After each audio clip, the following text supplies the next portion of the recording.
Com a palavra o deputado Ronaldo Benedetti, autor do PL 1754/2011. Vossa Excelência tem a palavra pelo tempo regimental. Muito bem, senhor presidente. Muito obrigado. Saudar aqui todos os debatedores, deputados, pessoas que comparecem a esta comissão. Saudar especialmente a nossa secretária nacional de segurança, Nick, que vem aqui, e eu acho importante ela estar aqui para ela ouvir todos os lados da sociedade brasileira. Primeiro, deixar claro que, e eu acho que, não sei se foi bem colocado, né, um dos debatedores colocou que as pessoas estão aqui para fazer média política, para fazer média para arrumar voto.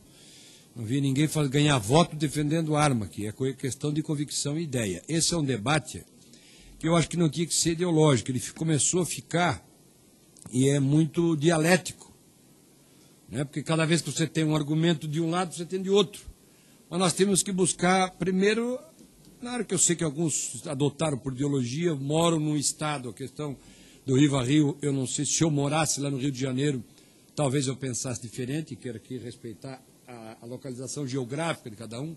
Se você morasse em Santa Catarina, você visse o referendo numa cidadezinha do interior que deu 74 a favor a proibição da comercialização e os outros 3.000 contra, dizendo que tinha que ter comercialização e o cidadão tem que ter direito à arma, porque quem mora no interior a 40 quilômetros da polícia mais perto, só ele que pode se defender, não tem ninguém, o Estado não está presente.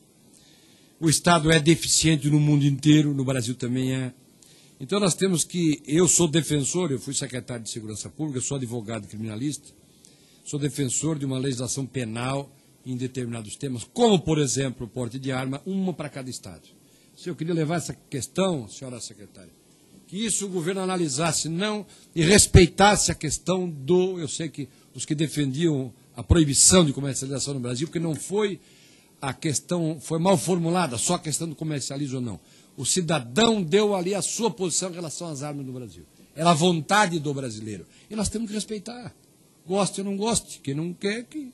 Agora, nós temos uma coisa, a lei do desarmamento, que é dita lei do desarmamento, ela tem muita coisa boa. Eu acho que, por exemplo, o controle de armas, tem que saber usar arma para poder comprar, tem que saber usar, senão não pode comprar uma arma. Quem não sabe usar uma coisa, compra um carro e querer dirigir sem carteira. Não pode. Tem que ter um teste psicotécnico com frequência, não precisa ter registro, esse registro de 33 anos é bobagem. Tem que ter um exame psicotécnico para saber se a pessoa está apta ou não, com uma certa frequência, porque não é qualquer um louco que pode usar arma. Não pode. Não pode usar um carro, faz o teste psicotécnico para usar um carro, não vai usar uma arma. Então eu acho que nós temos que ir um pouco para a realidade do Brasil e não para as questões ideológicas de quem forçou e de quem força as coisas em relação à questão de arma no Brasil. Nós temos um Brasil continental. Cada realidade é uma realidade. Com relação às questões das profissões, eu tenho uma convicção que formei. Eu sou a favor a todos os homens e mulheres de bem que quiserem, devem ter o direito de ter uma arma. Todo cidadão que dê bem. Agora, sou defensor, por que defendo todas as categorias que aqui estão pleiteando, inclusive o meu projeto, que o advogado possa ter direito a porte de arma? Primeiro, o advogado tem que ter direito a porte porque ele tem que estar igual ao promotor e o juiz. Se o juiz pode ter, o promotor também, ele não tem polícia para ser guardado como tem um promotor. Nós temos inúmeros casos de advogados mortos porque contrariaram interesses. Agora, esta questão fundamental de nós termos aqui, quanto mais categorias de gente de bem, como é que nós vamos exigir um policial, cidadão que está aqui, guarda de trânsito? A diferença dele para o guarda da Polícia Rodoviária Federal não tem nenhuma. Só que um dentro do urbano, o outro é numa rodovia federal. Ele tem que estar armado sim, porque ele está com a farda. Como é que vai saber se daqui a pouco tem alguém praticando um crime? O policial qualquer cidadão pode defender alguém. Isso é do nosso Código Penal. Agora, o policial é obrigado a defender. Como é que alguém desarmado vai ser obrigado a defender alguém? Ele é obrigado a defender alguém que está sendo assaltado, sendo tentativa de homicídio, ou querendo matá-lo. Precisa ter uma arma assim. Agora, critérios exigentes. Se praticar um crime com aquela arma fora da sua função, ele tem que ter algo que aumente a sua pena. Porque ele abusou do poder com o uso da sua arma funcional. Agora, ele tem que ter... E isso é algo que nós temos que entender a realidade do Brasil. Quanto mais pessoas de bem armadas, eu defendo no Brasil, que nós temos na Inglaterra, nós já temos bombeiros comunitários em Santa Catarina. Mas não temos o que na Inglaterra tem, que é policial voluntário. Nós tínhamos o tal do inspetor de quarteirão, há muitos anos atrás, que era um homem respeitado na sociedade, e ele, o Estado lhe dava uma arma, ele não tinha nem salário, e ele podia exercer a função do Estado quando o Estado estava ausente. Então, nós temos que dar condições às pessoas de bem terem arma e terem condições de porte. E vou justificar uma das questões. Na Noruega, recentemente, um doente mental. No Rio de Janeiro, outro doente mental, de má formação psicológica. Um aqui e outro lá resolveram matar crianças dentro de uma escola e outro no acampamento de jovens. Pergunto, se tivesse um atirador de elite lá, desportista, ou um guarda, ou um cidadão honesto que tivesse armado lá, ou um guarda desse de trânsito, ou um guarda legislativo que lá fosse, estivesse lá acompanhando, ou levasse o filho, um homem só armado não teria passado de 2 mortes. Porque lá no Rio de Janeiro, no primeiro momento que chegou um policial, acabaram-se as mortes. Dizer que a arma é um instrumento de morte, eu acho que é, mas também acho que é um instrumento de vida, de defesa da vida. Quando o homem inventou a arma para si, foi para se defender contra as feras ou contra os seus inimigos e também buscar sua comida. Agora, os homens que usam armas para matar, é na opção do homem, não é a opção da arma. E é antropológico na vida do homem existir armas. E, infelizmente, eu gostaria de viver num mundo que talvez não precisasse mais armas. Mas eu não me sinto seguro se não tiver uma arma. Quero dizer, não me sinto. A minha família, alguém forçando a minha porta. Eu estou na minha propriedade rural, no meu sítio. Veio forçando a porta. Eu não tenho telefone, a polícia vai demorar horas ou 1 hora para chegar. Eu vou esperar a minha família ser morta, como aconteceu lá nos Estados Unidos, que as pessoas tiveram, quando deu aquele rio que transbordou lá, acho que foi no sul dos Estados Unidos que deu aquela enchente, em New Orleans.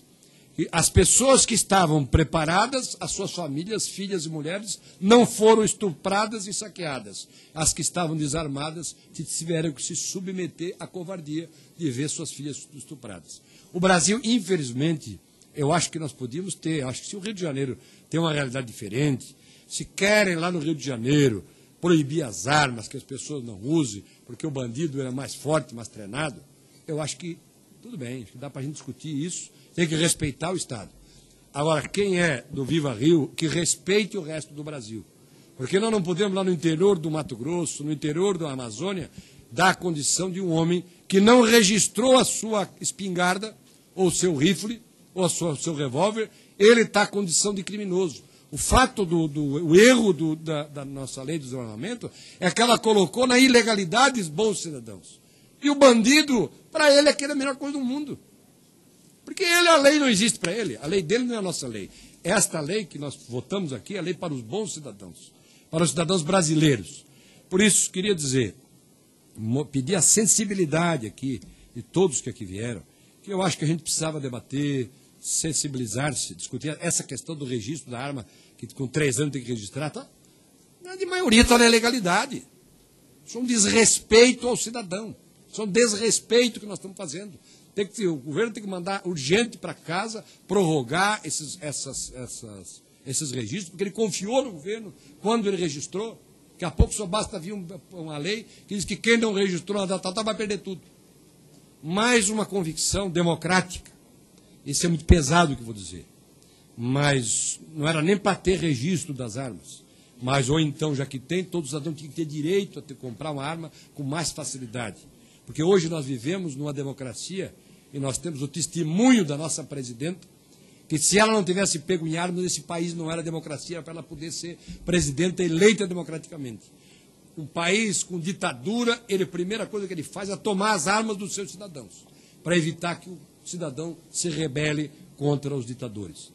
Essas, infelizmente, são as minhas, felizmente, são as minhas convicções, contrariando o interesse daqueles que defendem a paz. Eu sou um cidadão de paz, quero a paz, mas no livro A Luta pelo Direito, de Rudolf von Ehring, ele já dizia: na paz, prepara-te para a guerra. Quem estiver preparado é respeitado. É assim que o homem é respeitado. Infelizmente, quero que me prove o contrário. Depois que se começou a proibir armas para o bom cidadão, dificultando o acesso para o bom cidadão a armas, a criminalidade, o homicídio aumentou no Brasil.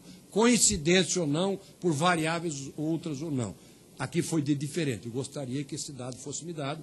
Eu estou aqui para ser convencido, né? Não sou um ditador e nem tenho uma ideologia em relação a essa questão. Convencer e ser convencido. E convencer e ser convencido. Não quero convencer ninguém a mais do que em cima da verdade.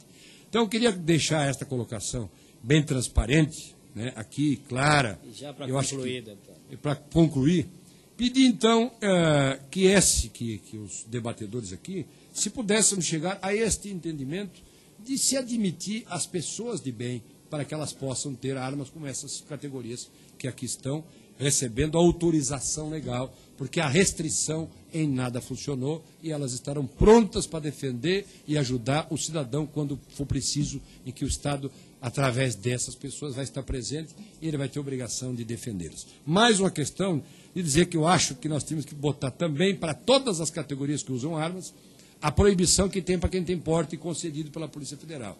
Em tumultos, em grandes a presença de grandes multidões, poucas pessoas, restringir aí sim o uso de armas. Aí armas menos letais e outros tipos de armas, porque é nesses lugares que acontece, às vezes, as pessoas por balas perdidas ou por nervosismo do próprio agente que tem arma, pode tirar a vida das pessoas. Era isso, muito obrigado.